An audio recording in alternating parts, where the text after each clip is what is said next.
నమస్తే. ప్రస్తుతం మనతో పాటు రాజకీయ విశ్లేషకులు ఎమ్మంతి రామారావు ఉన్నారు. ఆయనతో మాట్లాడదాం. నమస్తే సార్.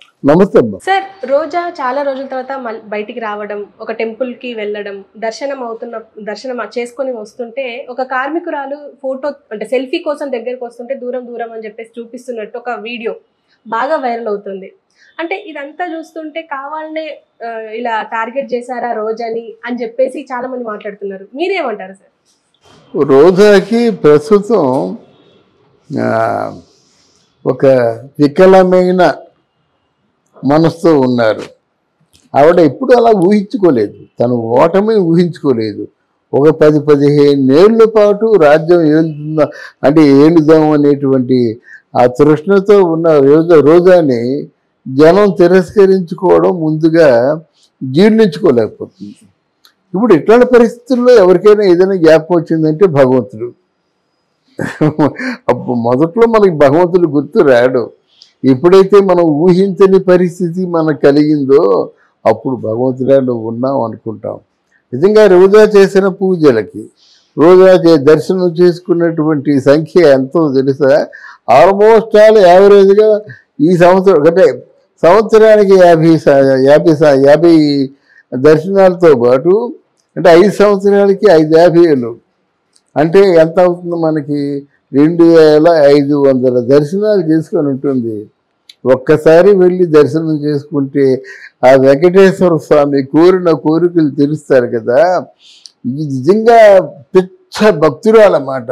2500 సార్లు వెళ్ళి దర్శనం చేసుకుంటే తను దర్శనం చేసుకోవడమే కాకుండా తన శ్రేయోభిలాషుల్ని మోకమ్ముడిగా ఒక 50 మందిని తీసుకెళ్ళి దర్శనాలు చేయిస్తే ఎంత పుణ్యం ఉంటుంది. వాళ్ళు ఏదో మాట్లాడుకుంటారు, ఆ మాటలు మనం మాట్లాడుకోవద్దు. ఆ డబ్బులు తీసుకుంటుందని, వసూలు చేస్తుందని, చాలా ఎక్కువగా ఏదో ఫ్రాడ్ చేస్తుందని, అది మనకు అవసరం లేదు. కానీ భక్తితో ఇన్నిసార్లు వెళ్ళింది కదా భగవంతుడు, ఆ మొర ఆలకించరా? ఎందుకు ఇలా జరుగుతుంది అని ప్రజలు అనుకుంటున్నారు అన్నమాట. ఆవిడ అభిమానులు ఉంటారు కదా. తర్వాత ఈవిడ మొదట్లో కొంచెం బాగానే ఉండేది. జబర్దస్త్లో చేస్తున్నప్పుడు అక్కడెక్కడో బయట నోరు పారేసుకున్న జబర్దస్త్లో ఒక చిన్నపిల్లలాగా మాట్లాడేది సౌమ్యంగా. ఇప్పుడు నవ్వుతూ ఉండడం ఆవిడ పట్ల నేను ఆవిడలో అంత అగ్రెసివ్నెస్ ఉంటుందని ఊహించలేదు. కానీ ఎప్పుడైతే జగన్మోహన్ రెడ్డి 2వ టర్మ్ కూడా ఎమ్మెల్యే గెలిచిందో అక్కడి నుంచి వీర విహారం చేసింది. కళ్ళు మూసుకొని తనకు తోచిందల్లా చేసేసింది.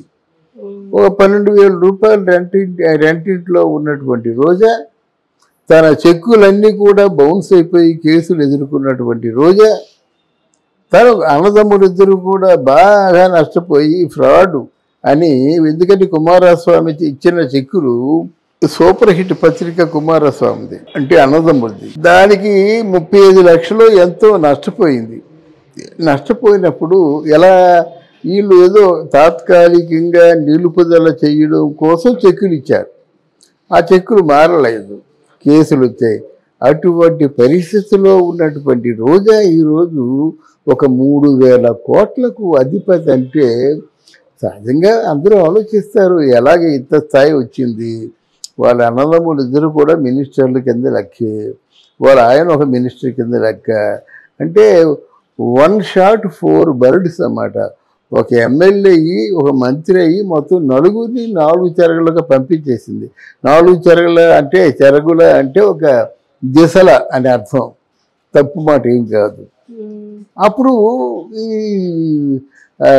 అంటే ఇష్టారాజ్యంగా ఉన్నటువంటి రోజా, ఆవిడ సంపద గురించి మళ్ళీ వివరంగా చెప్పుకుందాం. కానీ అందరికి కూడా మానసికంగా దూరం అయ్యింది. దూరమై ఆవిడ చేసిన తప్పులు, నేనేమి ఇంటర్ క్యాస్ట్ వ్యక్తిని కాదు అంటే ఏమిటి, రోజారెడ్డి అన్నది రోజాగా ఉన్నప్పుడు ఎవరికీ తెలీదు. రాజకీయాల్లోకి వచ్చిన తర్వాతే రోజారెడ్డి అయింది.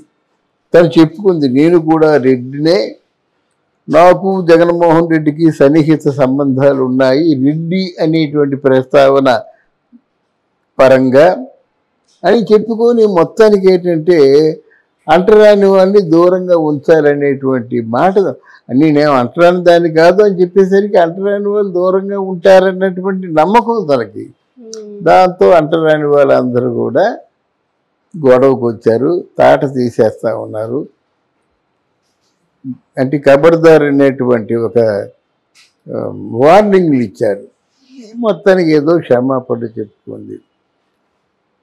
రెండోసారి ఎక్కడో బీచ్లో నడుస్తున్నప్పుడు ఆవిడ, ఆయన గవర్నమెంట్ వర్కరు, ఫాలోవర్స్, అంతేగాని నీ చెప్పులు మోసుకొని రావాల్సిన అవసరం ఎవరు వస్తుంది అనుకోరు. ఒకవేళ వచ్చినా సరే ఏమిటా నా కర్మలా కారిపోతుంది, ఆవిడ చెప్పులు మోయడం ఏంటి అనుకుంటాడు కదా. అటువంటి పరిస్థితుల్లో అంటే ఆయనకి ఎలా ఉంటుందంటే, ఒక చెప్పులు మోసుకోలేని దానివి ప్రజల తాలూకు కష్టాల బరువు ఎలా వేయాలి అంటే ప్రస్తావన వస్తుంది కదా. నీ చెప్పులు నువ్వు మోయలేకపోతున్నావు, నీ మీద ఏదైనా బాధ్యత పెడితే నువ్వు మోస్తావా అంటే ఏంటి? కెమెరా ముందుకు వచ్చేసి ఒక పావు గంటో అరగంటో లేదా గంటో మాట్లాడడం ఒకటే నీకు తేలిక. నిన్నెవరు ఆపేవారు లేరు. రోజా ఇంటర్వ్యూ ఇస్తుందంటే పరిగెడతారు, ఇంటర్వ్యూ చేస్తారు. కానీ నోటుకు వచ్చిన మాటలు మాట్లాడి నువ్వేం చేశావు ఈ రోజుని? నిన్ను నమ్ముకున్న జగన్మోహన్ రెడ్డి నిట్ట నిలువునా ముంచేశావు. ఆయన పేరు చెప్పుకొని నువ్వు ఆస్తులు సంపాదించుకున్నావు, కానీ ఆయనకి శ్రేయోభిలాషిగా ఉండవు. నీకు తెలీదా? మనం ఎవరైనా శ్రేయోభిలాషిగా ఉంటే ఉంటానో ఆ పని చేయొద్దండి అంటాం. మనకి వాళ్ళకి దీనివల్ల విభేదాలు వచ్చినా సరే నిజమైన స్నేహం ఏం కోరుతుందంటే, ఈ మాట మాట్లాడడం ద్వారా నీ తప్పు జరుగుతుంది, రిజల్ట్ బ్యాడ్గా వస్తుందని చెప్పాలి. అదే నిజమైన శ్రేయోభిలాషి. నిట్ట నిలువుగా ఎవరు మాట్లాడని మాటలు మాట్లాడి చంద్రబాబు నాయుడు మోచేతి కింద నీళ్లు తాగినటువంటి ఈ రోజా, తెలుగుదేశం రోజా, వైఎస్ఆర్సీపీ రోజా కాదు, చంద్రబాబు నాయుడు గారి భార్యను నువ్వు ఒక మహిళగా ఉంటూ ప్రస్తావించడం ఎంత తప్పది, ఎంత తప్పు. ఆ భార్యని ప్రస్తావించింది. ఇకపోతే చేయకూడనటువంటి పనులు ఆడవాళ్ళు ఎవరు కూడా. జనవాణి కార్యక్రమం విశాఖపట్నంలో జరుగుతుంటే మన జన సైనికులని రెచ్చగొట్టేటువంటి ప్రయత్నాలు చేసింది. అది ఇప్పుడు నేను వీడియోలో చెప్పినా సరే అసహ్యంగా ఉంటుంది. తన ఏదో చూపుడు వేలు చూపించి ఏదో చేసింది, రెచ్చగొట్టింది. అది ఏ మహిళైనా తట్టుకుంటుందా? నీ ఓటమికి ఇవే కారణాలు. నోటుకు వచ్చిన అబద్ధాలు ఆడావు, నోటుకు వచ్చినటువంటి సైగ చేశావు, నన్ను రేపు చేసే ధైర్యం ఎవరికీ లేదన్నావు. ఈ మాటలేంటి? నీ ఉద్యోగం ఏంటి? నీ మాటలేమిటి? నీ ఉద్యోగం ఏంటి? పదవి ఏంటి? Tourism and cultural affairs. Cultural సాంస్కృతిక శాఖను చూసే వాళ్ళు మాట్లాడవలసిన మాటలేనా ఇవి? స్పోర్ట్స్ కమిషను అని చెప్పేసి బైరెడ్డి సిద్ధార్థ ఈవిడ ఇద్దరు కలిసి ఉన్నారు.